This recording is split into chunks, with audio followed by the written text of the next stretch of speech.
the word go forth. Fool me once. Are you fired up? I'm not a crook. Are you ready to go? Shame on you. It's Abe Lincoln's Top Hat, hosted by Ben Kissel.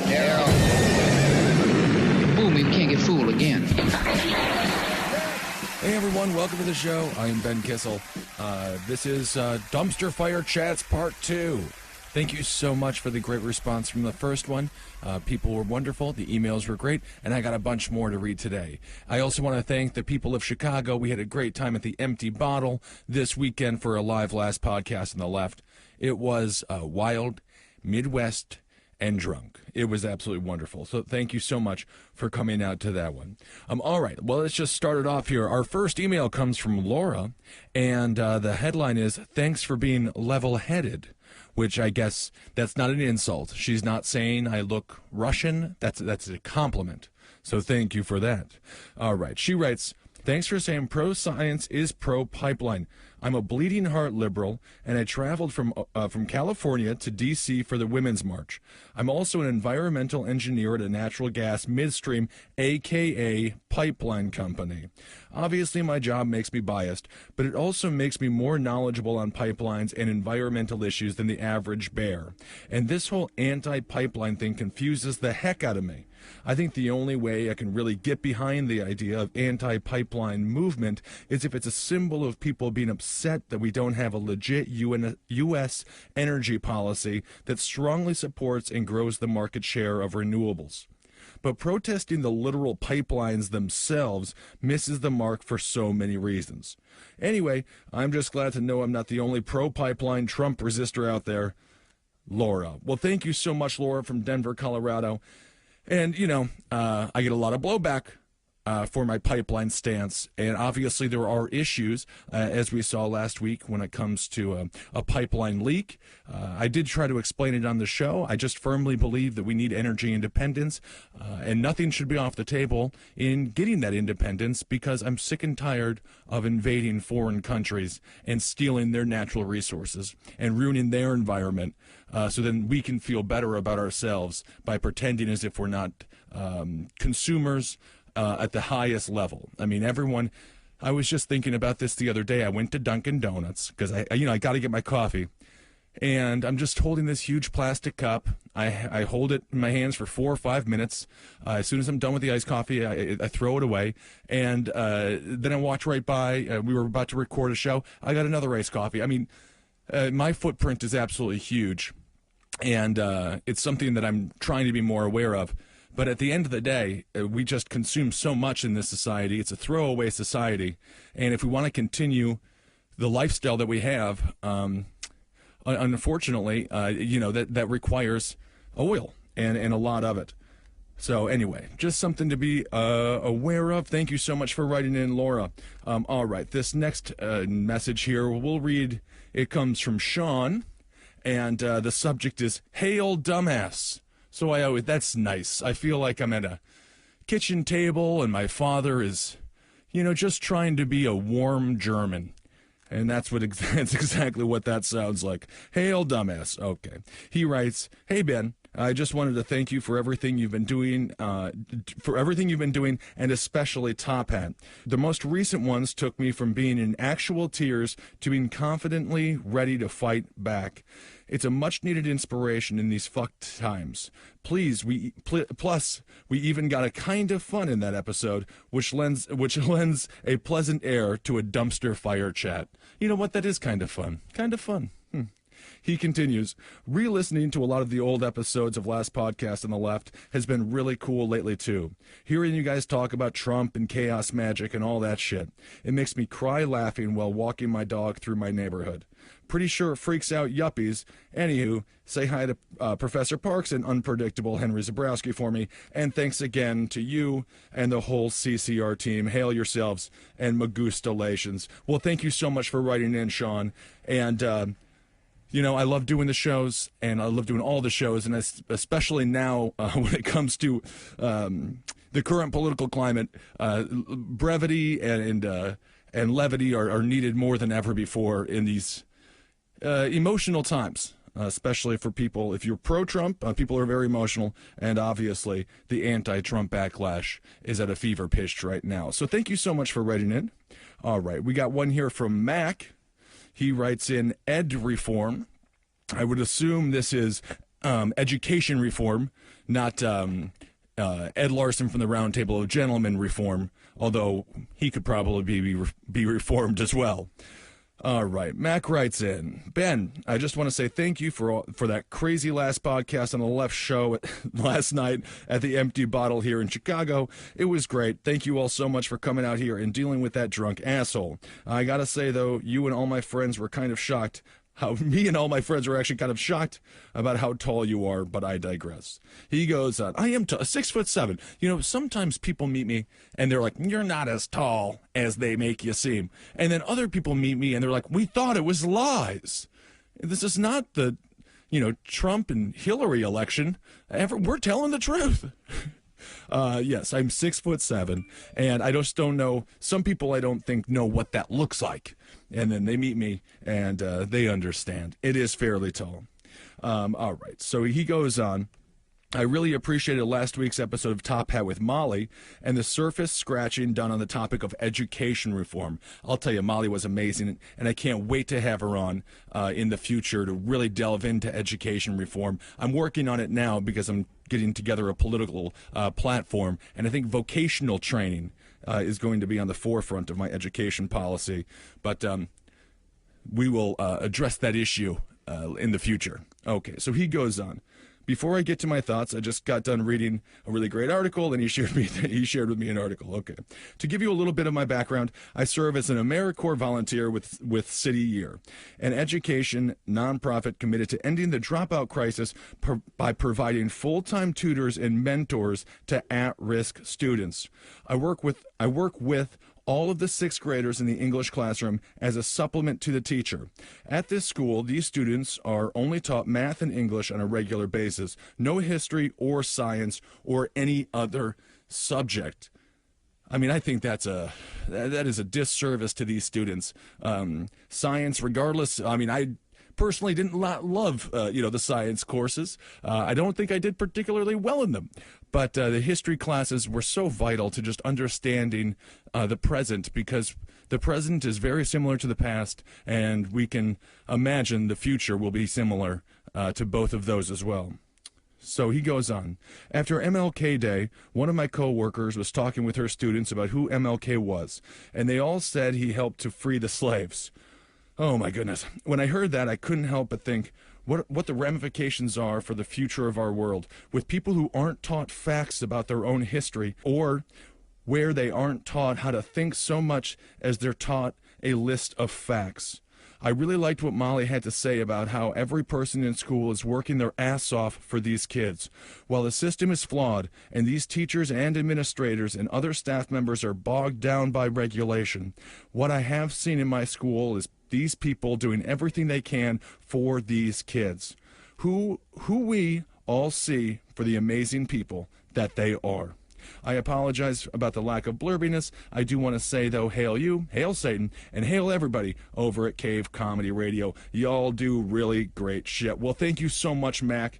And, my God, MLK has enough accomplishments to be spoken about for years in a classroom. You don't have to make up that he freed the slaves. My God. All right, so we definitely do have to focus on education, and that's going to be a topic we're going to, we're going to maintain a microscope on, and I'm excited to get into it further because I agree with you, Mac. They are the future, not to be corny, not to purge or plagiarize Michael Jackson, but children are the future. And we need to fix education now because it comes down to economics, it goes to jobs, it goes to quality of life. Education is really at the epicenter. It's the core of so many of these surrounding issues, whether it be violence or even criminal justice.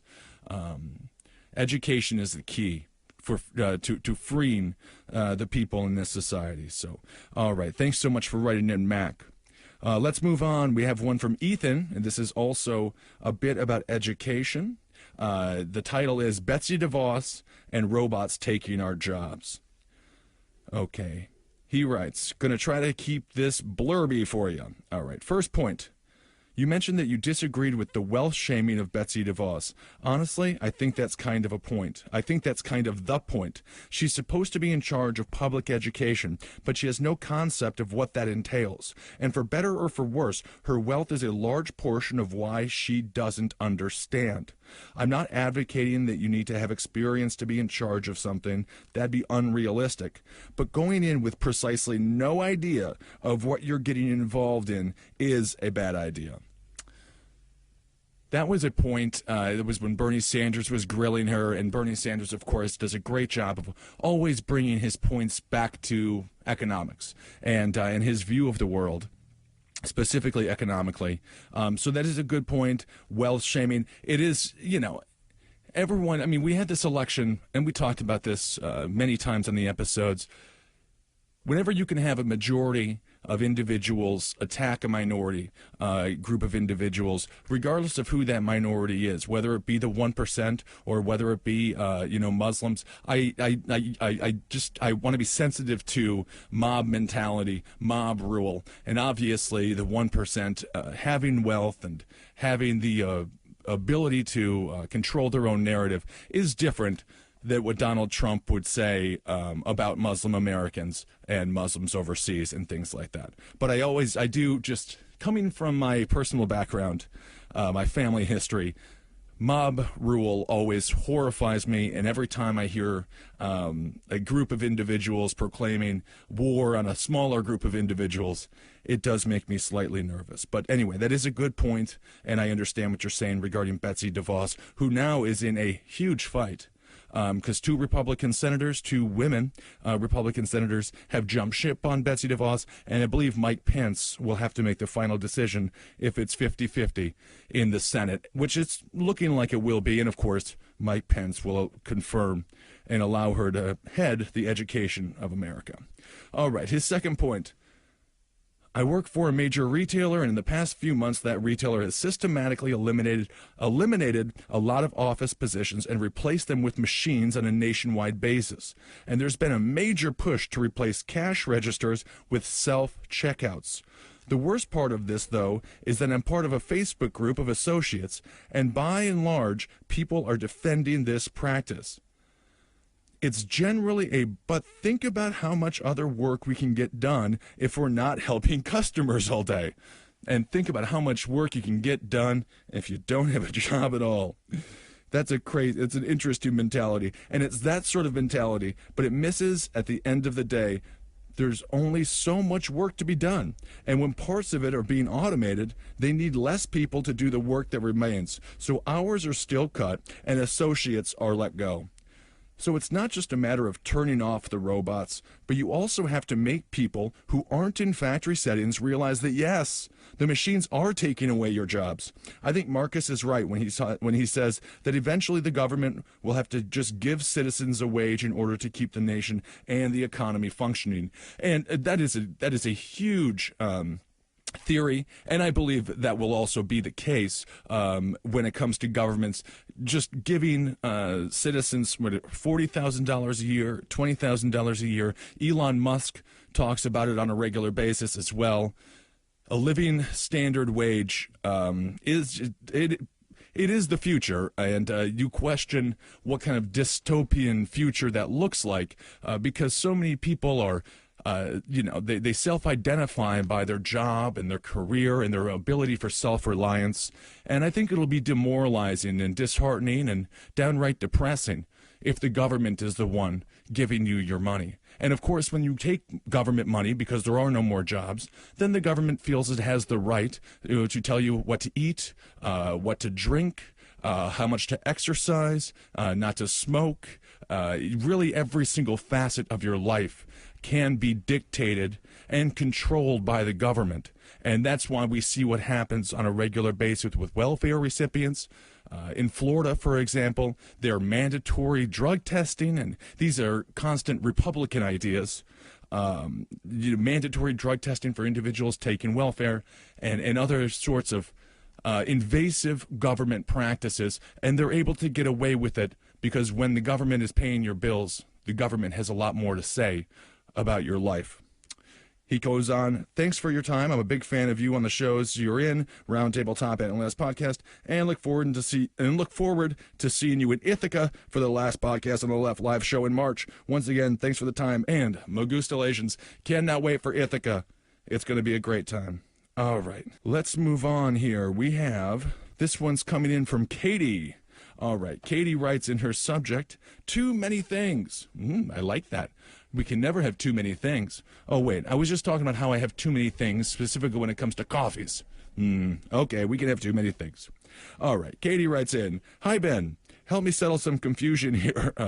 Hi, Ben. Help me settle some confusion here for the love of God. The Trump administration is waging a war on fake news, but it's also releasing statements claiming that their blatant lies are nothing but alternative facts. Couldn't fake news sites claim that their websites are also alternative facts? What the hell is the difference between fake news and alternative facts? I honestly don't even know. There are too many things happening from too many directions, and I'm just sitting here pulling out my hair. Help a girl out and keep on with this amazing podcast. XO Katie. Well, thank you so much for writing in, Katie. This is a slippery slope, right? Now Donald Trump is saying that every poll that reflects it as a negative number regarding his approval rating is fake news. That's fake news. There's no way it's real. And this notion of alternative facts. I think it comes down to the consistent erosion of government when it comes to them telling the truth to the American people. This has been happening for a very long time. Governments have been lying to us. We can, hearken back to Nixon and the Vietnam War. You can look at every single foreign policy decision, specifically if you want to look at the 21st century regarding the Iraq War, Hans Blix, weapons of mass destruction, immediate threat. And now we can look at the Muslim travel ban. These are, supposed terrorists coming over here, even though terrorists have been more homegrown than incoming. If fake news and alternative facts have made it more difficult for the American people to really get a grasp of what reality is and what the truth is. Everyone's going to their tribe. Everyone is going for their confirmation bias. And now the left is falling down a dangerous hole, similar to what the right fell down in 2016 when watching Donald Trump and listening to Donald Trump. And now the left is reading a lot of stories that will be proven to be false on a regular basis, and because they want them to be true, because they want that reality, that version of reality to be right, they'll allow themselves to believe it, or at the very least not fully absorb the fact that it is not real or not true. We have to keep this is a personal thing. In this world of information, in this world of everyone screaming and just, refusing to listen, everyone is screaming with their eyes closed, and worse even, their ears closed, and they're just yelling without receiving any of the information that's being yelled back at them. And I think that's why we're seeing people going back to their base. Liberals with liberals, conservatives with conservatives. We have many situations where the government is doing this on purpose. Some massive redistricting and gerrymandering that has been going on. North Carolina, for example, has just done some atrocious redistricting.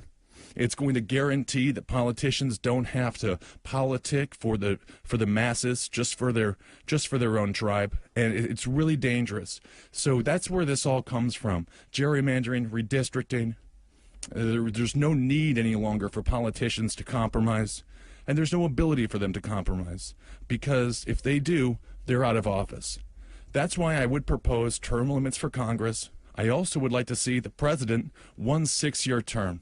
The lies come out of fear of no longer having power. No one was ever supposed to be a career politician. They were supposed to go back to being a shoemaker or a farmer, or whatever it might be. And now, once you get in, it's almost impossible to take yourself out. And they'll do anything, including recite fake news, misinformation, and they'll recite it to the point where it becomes real, almost like chaos magic. They create the delusional world, and they do such a good job of selling it that delusional reality becomes truth. And we have to be very careful to listen and look, follow up, do research, and don't just listen to opinion. Look at numbers and statistics and things that can help form a rational argument. All right, let's continue on. The next email comes in from Catherine. Thanks so much for writing in, Catherine. Her subject is, Medicaid is up in the air now, and I have questions. She writes, Hi, Ben. I've been a longtime fan of the various shows you're on and Cave Comedy Radio in general. All of Trump's madness is just sending me for a loop recently, and I think you're right about the fact that he's just hurling things at the general public fast enough that no one has time to react, and gives him time to sneak different things into motion. One thing that I have been trying to find information on is how he can affect the Medicaid program. Medicaid is a largely state-run program, but receives a decent amount of money from the federal government. That's interesting. We talked about that on the last episode when it comes to this sort of chaos theory, just Steve Bannon telling Trump to just move, just create more executive orders each day and confuse the American people, give them whiplash, have them turning every which way, almost like what you do, what prison guards do when you enter a facility, and they will perhaps they'll blind your eyes. With a towel or whatever it might be, walk you through multiple corridors, and so you just get confused and you don't know where you are, and you lose all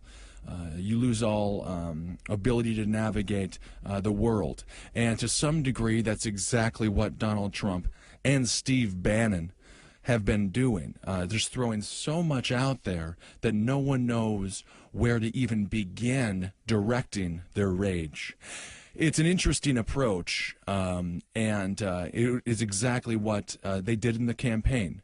So anyway, let's continue on. Catherine says, I have never considered myself someone who requires government assistance. I've always figured things out on my own. I've been working since I was 12 years old in order to support my family and guarantee we could live in one of the best school districts our state has to offer.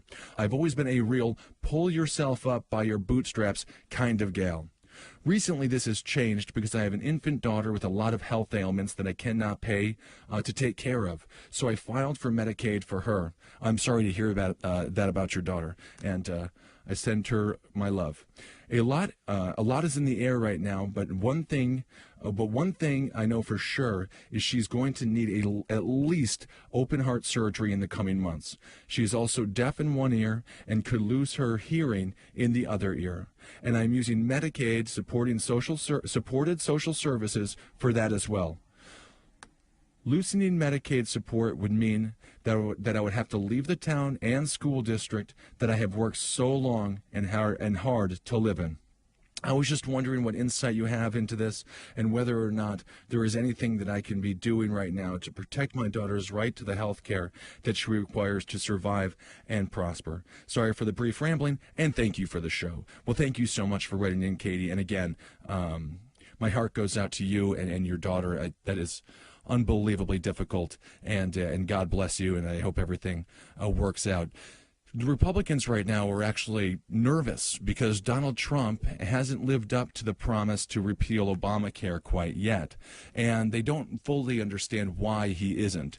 And I think Donald Trump, if he has a heart at all, it would have to be hurting when he hears the stories of the people who are on Obamacare or Medicaid, obviously, like you mentioned, federally subsidized on a large scale, but a state-run program as well. Right now, these programs are extremely difficult to do away with. They are political losers for the Republican Party. If the Republicans, many of the people who voted for Donald Trump especially, and many people who tend to vote Republican, are the individuals who need Medicaid, Medicare the most. They tend to be a little bit older, and they've come to rely on these programs, and they were part of the deal. They were part of the contract with the American people, just as you did. You worked hard, you paid your taxes, you put in your time, you were an active member of society, and you deserve to reap the benefits of our social nets, of our social safety nets. And your example with your daughter is so unbelievably touching and so sadly common that the Republicans hopefully understand if they mess with the program, they will not be holding the House nor the Senate come 2018. Obviously, there are going to be more Republican diehards who demand that we repeal Obamacare now, and they will be upset with Donald Trump if he does not do that. But we'll see. Hopefully, those things work themselves out, and I'll get somebody in specifically to talk about Medicaid and the ACA and really get into the brass tacks of the whole thing. All right. Well, thank you so much for writing in. Okay, the next question comes in, and it's from Stefan, and he writes in, the toppest of hats of Abe Lincoln. Okay, the toppest of hats of Abe Lincoln. Thanks so much for writing in, Stefan.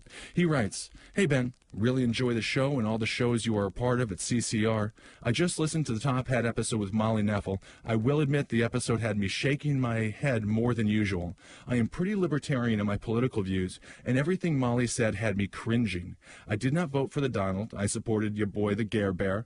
Anyway, I just want to point out that the Department of Education really isn't necessary, nor a bunch of other government departments. Molly talked about it like it was absolutely necessary. It has been around since 1980. How did we survive without it? Anyway, I love the shows, especially last podcast. Keep up the good work. When it comes to the Department of Education, and much like the EPA, it is a conservative talking point to do away with them. And I mean, as we've seen now with Rick Perry, he's promised to do away with the very program that he is currently in charge of, and now that he's in charge of it, he says they have some benefits. So it really is impossible or difficult to do away with a lot of these programs because the people at the end of the day that work in them need them for a job, and it would be sort of futile or counterintuitive to assume that these agencies will ever be shut down because, again, people are reliant on them for their livelihood. The Department of Education, I agree. I think we've federalized our education far too much. The federal government, Washington, D.C., District of Columbia, they do not have enough information to understand which each local school district requires in order to best train their students. We talked about this on the show as well. The problem with the textbook companies relying on Texas and California as the main focus for their lesson plans, because of course they're such huge consumers of school books and things like that. I think the federal government we can expand resources to the state and to local municipalities, but I firmly believe standardized testing and Common Core. If you do learn with Common Core, that is fine, but I think there's a lot of students who don't, and I don't see how we live in a world of options. We can have 30 different kinds of toothpaste, any different kind of toilet paper. We can have so many different kinds of beer and beef jerky, but yeah, we don't have any choice when it comes to school and education. And again, going back, education is just simply the most important. It's the cornerstone of all the issues that are happening right now in our country, whether it be violence, poverty, or lack of upward mobility. So I see what you're saying, and thank you so much for writing in. And again, I want to do we will get into more education. I'm look into this vocational education. There's a school in Philadelphia that I'm going to be using as a case study. Public school has done unbelievably well with vocational training because students exit and they have job skills, which, hey, that can't hurt, huh? All right. This one comes in from Jason. Thanks for writing in. And Jason writes in, I love you, Ben. Well, thank you so much, Jason. I love you, too. I don't know who you are. Well, you know what? Let's get to know each other now. He says, hey, Ben, I just listened to your dumpster fire portion of Abe's Top Hat. Great work. I've been listening to the CCR podcast for a while now, and you guys are doing God's work. It helps me get through my day for sure. Thanks and take care. Jay from Philly. Thank you so much, Jay. I guess not so much a question, but a nice statement. And you know what? I'll take it. Every now and again, I will take a nice statement. Thank you for writing in, Jason. Okay, this next message comes in from Jennifer, and the topic is education funding. I'm very happy. We're focusing a lot on education here in these dumpster fire chats this week, and I think that's absolutely wonderful. Okay, she writes in, hi, Ben and Marcus. I love your podcast and look forward to it every week. If I find some of your libertarian leanings frustrating, even if I find some of your libertarian leanings frustrating. Recently, with all the talk about Betsy DeVos, you've brought up education funding several times. I think this is misleading because what you are looking at is the average money spent nationwide compared to the average results. If you really want to get a better idea of how funding impacts results, you have to look at the individual states. What states and even counties spend on education varies wildly, and so do what they get for it.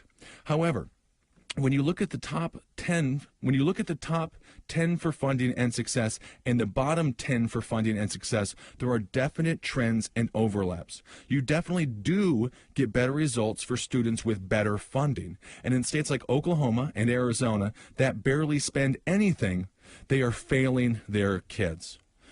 There will always be factors like poverty that impact how well a child can do in school, which that is a whole other issue into itself. But the fact remains that if you want public schools and kids to succeed, they must be properly funded. Right now, they are not. Love you guys, and I don't think you're Fox News scum completely. Well, thank you so much, Jennifer, and good points as well. If the money is well spent, and it goes towards not the bureaucracy or to the administrators, I think it's absolutely wonderful. I'm learning a lot about the education system here in New York City. And what happened was the administrators, there's more now than ever. It's about 1-to-1 as far as teacher to administrator. And it was not supposed to be that way. It's actually it's most it's ever been. So I think what's happening is, quite frankly, a money grab from the administration, from the bureaucracy of the school system. And so we are spending more money, but to your point, I think it's getting sucked up by a bunch of people who are obsolete, counterproductive, and probably should not have jobs in the school industry. And that's how we have to think about it as an industry. So I agree. Money to the kids, money to the facilities, and, let's get this. The greatest country on the face of the planet, our education is a black mark. And, of course, so is our incarceration rates, and all of those things go hand in hand. All right. I also want to say this. I met some great veterans in Chicago, and I'm forgetting his name now.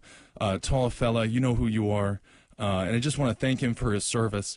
And I was talking with Marcus about this at the airport bar, and we just do not, I come to this idea because of the pipelines from people who are impoverished schools and how they are oftentimes targeted by the military and are recruited at a heavier rate than any other people. For example, Yale. If you look at what happened with Yale, they have a chart where people who went to Yale, they have a chart of individuals who served in the military. It was very high, and then over the years, that chart has gone down and down and down, like Al Roker's weight.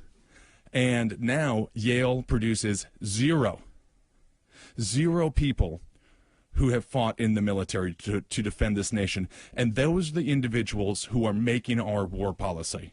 And I don't think that's right. So what happened, and the reason I don't think the VA issue is as important as it should be, I think it's because it's brown people that are fighting our wars.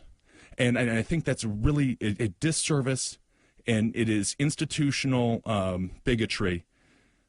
That's just a personal belief of mine. And if you look at it, Harvard, Yale, the people who have the pipeline to government, the pipeline to power, they have never experienced what their policies actually look like and how difficult it is to fight a war on behalf of this great country. All right, let's move on here. We have Caitlin is writing in, and she says, hey, it's big data / privacy, dumpster chat. Ben, hope you're very well, and she says, happy Thursday. Well, happy Thursday to you. Can you please discuss why Americans are apathetic, okay with corporations collecting our information? You know, Caitlin, this is such a funny thing to me. Everyone said 1984 the government's going to collect our information. They don't collect it. We give it to them. Facebook, all Facebook is the friend that snitches that we constantly talk to.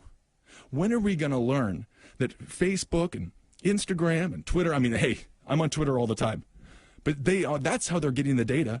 I went and I bought a bunch of political shirts. Did the Google, and I went to my Facebook, and wouldn't you believe it, I had an ad for a company that I had just purchased a shirt from. They just get it because we give it to them, and everyone seems to be very willing to give up their information as long as they can play Farmville or whatever incentive they get. The carrot is oftentimes ludicrously small and video game based. And so that's, the government doesn't have to collect that hard because we have given them a buffet of our lives. They know everything they have to want. They know everything they need to know based on our Facebook pages alone. But that's a great, I think people are, it's convenience. They're selling convenience. They're selling happiness. They're selling a better way to live, and all you have to do to achieve that better way to live is let us know every little living thing about you, and people are willingly and happily giving up that information. All right, let's move on. This one is from Ataallik. I think it's Adalik. I don't know.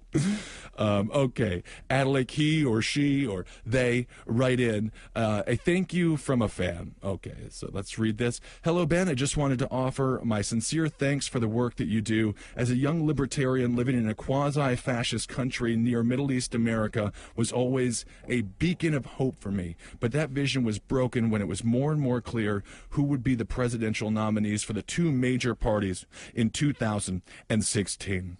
It was a relief listening to you and move away. It was a relief listening to you and move away from those people and people who support them. Hopefully one day I will be in America somewhere running for any office that a non-American born citizen can run for and telling people why we had to cut road maintenance budget or something. Keep doing what you do, Ali. Well, thank you so much for writing in, Ali, and wherever you are, wherever you're living, it's great to hear that the ideals of America have crossed the ocean and have reached your heart. And hopefully we can live up to those ideas. Now, as I think you correctly point out, we are in a quasi-fascist country, and it's not Donald Trump that started that either. That's been going on for a long, long time. All right, let's move on. The next email comes in from a guy named Greg Brock, and the subject is punch you in the face. Well, that's nice. All right, he writes, Ben and Marcus, I never miss a show. I love the show, and I actually disagree with a lot of things you guys believe in, but it's still entertaining to hear differing opinions. First things, for the love of all things that are sacred, watching a biased documentary doesn't make you an expert on incredibly complex issues. But please mention you watched a documentary a few more times. I watched Dancing with the Stars with my wife, and I guess, I don't know, that he stops writing after that. But congratulations on having a wife. I suppose this is kind of a diss here regarding the fact that I do often mention the documentaries that I watch, because I watch a lot of documentaries from all over, from different perspectives, and created by individuals from different walks of life. I believe that watching documentaries are a wonderful source for information, and I'm not going to apologize for consuming knowledge and seeing the world through the lens and through the eyes of the people that occupy it. Also, of course, you have to continue to read and listen to interviews, and there's many different ways to gather information. But of course, there is nothing wrong with watching a documentary or two. All right, he goes on. One thing that really bothered me on your last podcast, just the beginning, is the pure joy all three of you took when watching someone you disagree with get punched in the face. Apparently you guys are cool with violence if it's done to someone having a different opinion than you, whether it's wrong or not. It's not hard to understand why public discourse is so poor right now. For all your fear of fascism, you could have taken a stand and told your listeners that violence against people you disagree with is in fact a form of fascism. Maybe when I see you guys, we can all laugh after I punch you both violently in the face for your views of the drone war. By the way, you guys are basically reciting enemy propaganda, but you watched a documentary, so I guess you know everything. Really do love the show. Keep up the great work, Greg. Well, thank you so much for writing in, Greg. And yeah, you can feel free to punch me in the face, but then that would end horribly for you. But to your point, I would assume you're talking about Spencer when he was punched in the face. And you do make a good point, and that is actually something that I shared with my friends who did take, I thought, too much joy in it. And I do apologize if I didn't, if I came across as too celebratory when it comes to somebody getting punched in the face, regardless if that person is a white supremacist or not. Violence is never the answer. For all the violence that we talk about on the shows, last podcast on the left specifically, I'm quite a peacenik at heart, and I do agree, people, that it was actually kind of disheartening to see so many people that fancy themselves to be advocates of peace celebrate openly when Spencer got punched in the face. But of course, you know, in a world of World Star and other violent activities, UFC, things like that, there's never not been a time where people celebrate watching violence, specifically if that violence it comes to someone they absolutely dislike and disagree with. But good point. Thank you so much for writing in. All right, let's move on. This guy now, this is an interesting one. It's from, and he writes in Oscar Lopez Rivera and Puerto Rico. Oscar Lopez Rivera is the person that Barack Obama pardoned. And so he writes in, "Hi Ben, before I get into this, could you please use a pseudonym if you're going to read this on your garbage fire chats?" Yes, well, I just did give your first name, but I apologize, but that'll be the last that I give. I don't care what fake name you use, just don't use my real name. I'm a shy fella. Okay. I was listening to one of the Able Against Top Hat episodes recently, the one where you guys mentioned Obama's pardons, which include Oscar Lopez Rivera, and I figured I should write in to correct something. So the correction itself is going to be up here, but I'm going to give a more thorough explanation below the line if you want to read a bunch of words about Puerto Rico.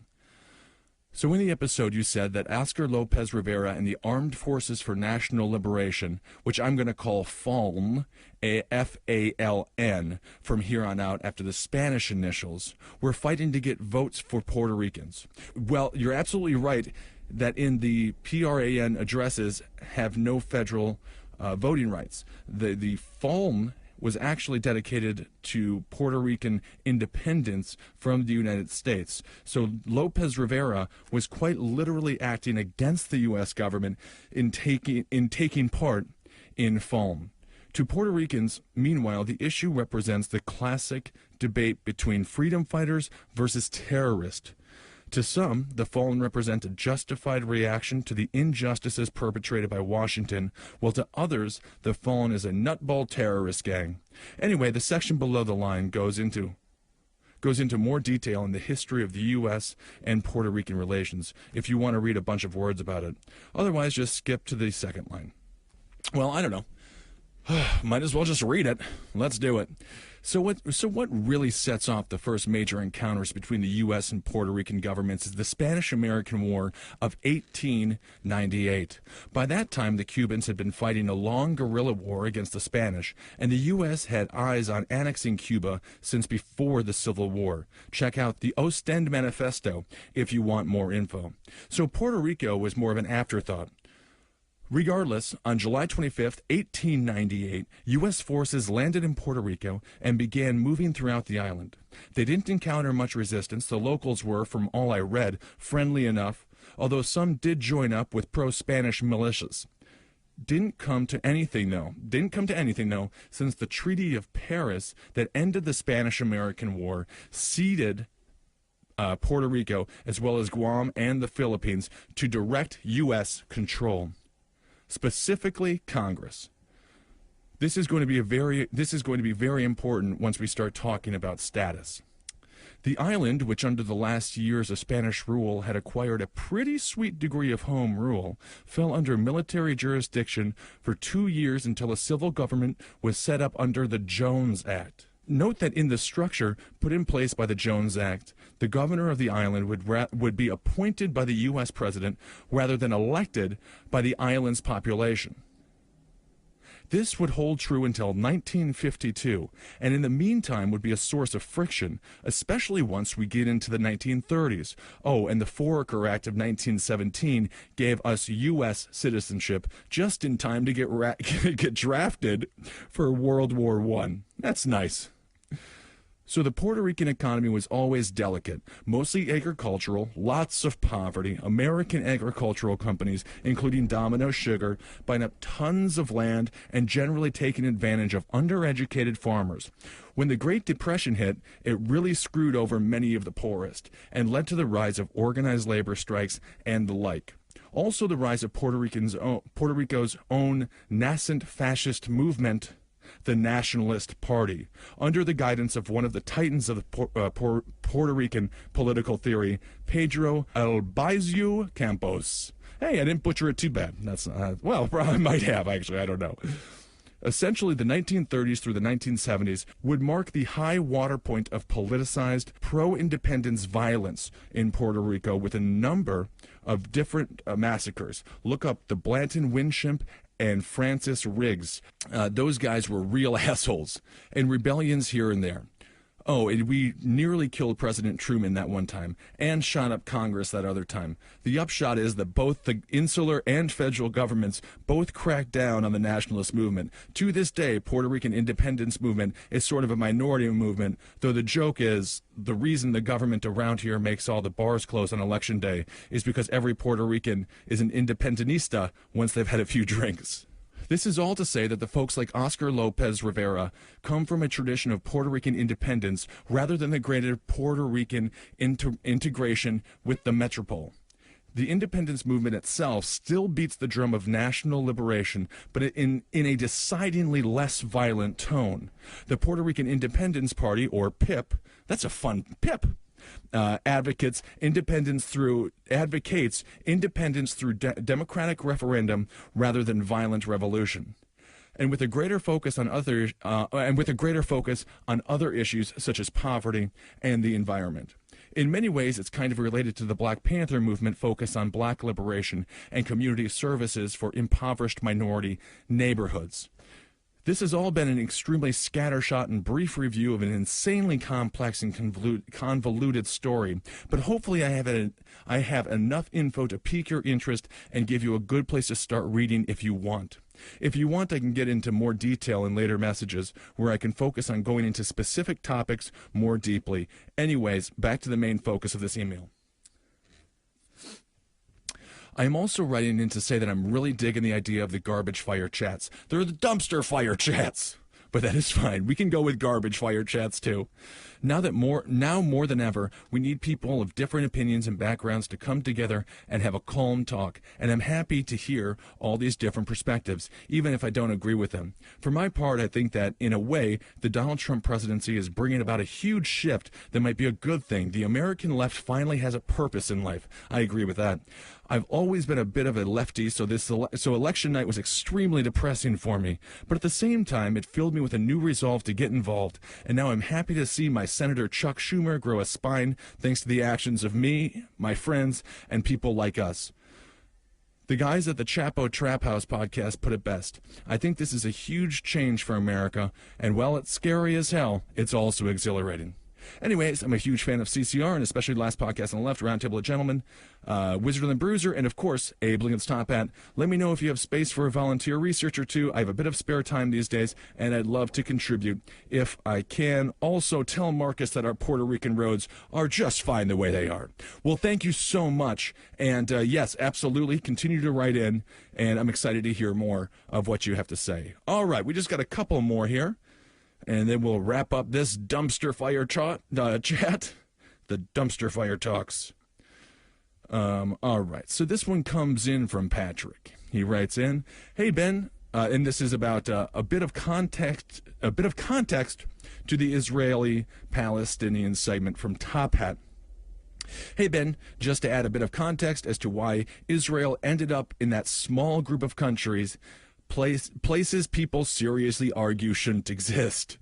This argument started with the British mandate for Palestine, which the local people see as simply more European colonization. Whether the white/Europeans arriving were Jewish or not, they were largely seen by the Palestinians as colonizers and nothing else. By the time of the UN partition, this had remained the main way Arabs in Palestine and the region saw this issue. However, there were also arguments at the time that the UN partition plan punished with simply punishing the Palestinians for the Nazi crimes just because they could. The Palestinians and their Arab neighbors were weak, and it was simply easier for Europeans to carve out a home for Jews in Palestine than integrate them back home. So even though we don't typically see Palestinians or other neighbors frame this issue mainly as a fight against colonialism, it's still an element of their case. So Israel ended up in the places people seriously argue shouldn't exist camp after a buttery smooth transition from the places people argue shouldn't be created camp. I agree with you and with most people that the whole Israel existing ship has sailed. We won't, can't, and shouldn't roll back the creation of Israel. I just thought a bit of context would be interesting for you. Cheers, Patrick. P.S. I love the show. Trump's election has turned your show into the comedy version of Black Mirror. It's great stuff. Well, thank you so much for writing in, Patrick. All right, we got one more for you. This is a good one. It is from Suba. And thank you so much for writing in. The topic is on education and the Muslim ban from a future teacher and a Muslim. This might be long, so sorry ahead of time. Okay. Suba writes, "Hey Ben, I went down the Cape Comedy rabbit hole after multiple shout-outs for my favorite murder and now listen to last podcast, Top Hat, Page 7, and Sex and Other Human Activities. I've almost listened to every episode of each by now, which is crazy, not to brag. I'm very grateful I'm able to listen to these amazing shows, and they're now part of my drive to school or waiting in between other classes every day. I want to first say I'm a college student majoring in ESE education, and I'm really excited for your future episodes with Molly on education reform. Molly and I are pretty much on the same page. If you remember, you probably won't, I was one of the many people that tweeted and shitted on you for minimizing DeVos being wildly incompetent to be Secretary of Education, particularly her not knowing that IDEA is a civil rights law, a federal law. No states get a say in whether they want to implement it or not. I've only begun to dip my toe into classes. I've only begun to dip my toe into classes I will take for my major, and I even know what IDEA is, which is just plain sad. I would like to ask your listeners to please try to volunteer at schools, after-school programs, offer private tutoring, etc., because we honestly don't know what the future of education in this country will hold for children, and it's unfair they can't let their voices be heard. They shouldn't have to suffer because of someone else's incompetence. I agree with you on that." Okay, he goes on to say, "Secondly, I want to address this dilemma I have concerning the Muslim ban. My family and I are Muslim. My brother and I were born and raised in the U.S., while my parents were born and raised in India. My parents came to America in 1986. They've been citizens for 25 years now. After getting married, knowing they did not want to raise their kids in a country that will mistreat them because of their religion, since India throws around a lot of anti-Muslim rhetoric that has gotten potentially worse now that Modi, a Hindu nationalist, is prime minister. Our life in America, even during 9/11 and the Iraq War, hasn't even been as scary as we see it now, and that's a lot. We aren't outwardly Muslim. My mom and I don't wear hijabs, and my dad and brother don't have beards or wear Islamic clothing, and we haven't attended a mosque in years. Well, now that I see that you're a woman, I apologize that I got that wrong. Okay. Our brown skin and funny-sounding names give us away, if anything. But other than that, our lives have been fine. We narrowly missed the Muslim ban since Pakistan could be added, even though we aren't from there. So it's easy for us to just look the other way and not care because it doesn't apply to us. But there is still a part in all of us that can't be too sure if we'll be okay. For one thing, it's absolutely, obviously, incredibly selfish to act like we don't care about the struggles of other Muslims and MENA, non-Muslims affected by the ban. Then we look at the people that are close to the Trump administration that have even suggested internment camps for Muslims in this country, even citizens, which terrifies and disgusts us to our core. To escape religious persecution from India, only to face it in their new country, has been a big slap in my parents' faces. Is there a guarantee that even as U.S. citizens that we won't be discriminated against by this administration? Is it possible to be deported to a country I've only visited 3 times in 21 years as a U.S. citizen? Is it possible to deport citizens that have been citizens for 25 years? Is internment even in the equation after our previous disgusting history of it with the Japanese Americans in this country? How do we know if we'll be okay? There's just too many uncertainties coming from this administration, and we're only on week fucking 2. The only thing we can do as Americans is to have each other's backs and to speak the fuck up when injustices unravel before our eyes. This is why I love listening to the podcast, because it gives us the opportunity to do just that. Even if you think your actions are a drop in the bucket, it's a lot better than nothing.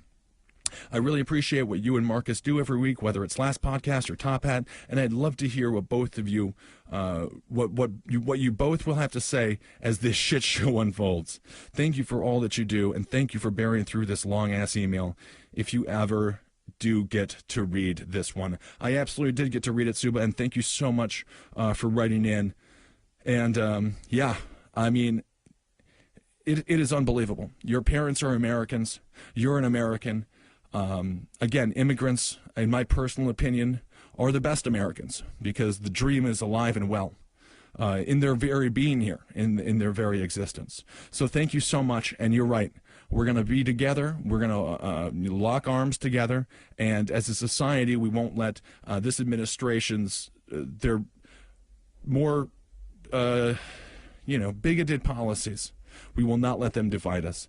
We will not let them win that battle, and we will stand together as one group of Americans.